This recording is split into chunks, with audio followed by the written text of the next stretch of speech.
Toda pessoa deveria conhecer o Salmo 116, o versículo é o número 15, porque a grande verdade é o seguinte: quem nasceu nesse mundo, um dia vai vestir aquele capote de madeira. Nada de apressar esse dia, não. E nada de correr das batalhas, ao contrário, correr para as batalhas. Não, eu sou de Deus, eu vou passar por essa luta, mas vou sair vencedor.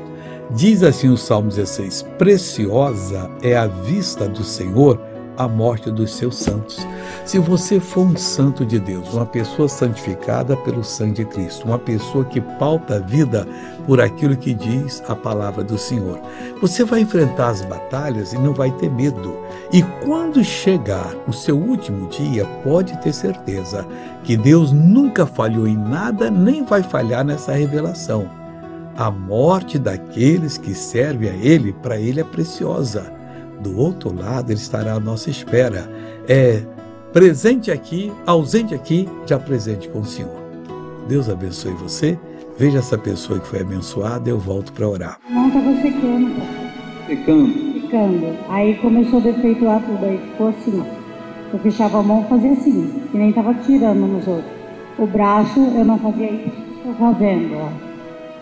Agora, a minha mão se encontra todos os dedos, graças a Deus. Dá para fechá-la já ou não? Ainda não. Só está fechando até aqui. Só até aí. Ainda não, falou certo, que está vindo. Abre ela de novo. Fecha ela de novo. Abre ela de novo. Deus está operando aqui. Mas bem calma, fecha ela de novo. Ó, já está quase fechando.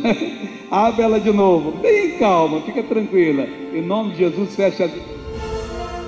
Já está fechando. Abre ela de novo. Bem calma. Fecha ela de novo. Aí, pessoal. Graças a Deus. Obrigado, Jesus. Vamos orar agora? Pai, eu queria pedir uma bênção para essa pessoa que tem medo do último dia dela aqui ou dos últimos dias aqui na terra. Mas, Pai, não temos que temer, porque a nossa vida é preciosa ao Senhor. E a nossa morte também o é. Então, conforta esse coração, abençoa essa pessoa, abre os caminhos para ela, em nome de Jesus Cristo. Amém.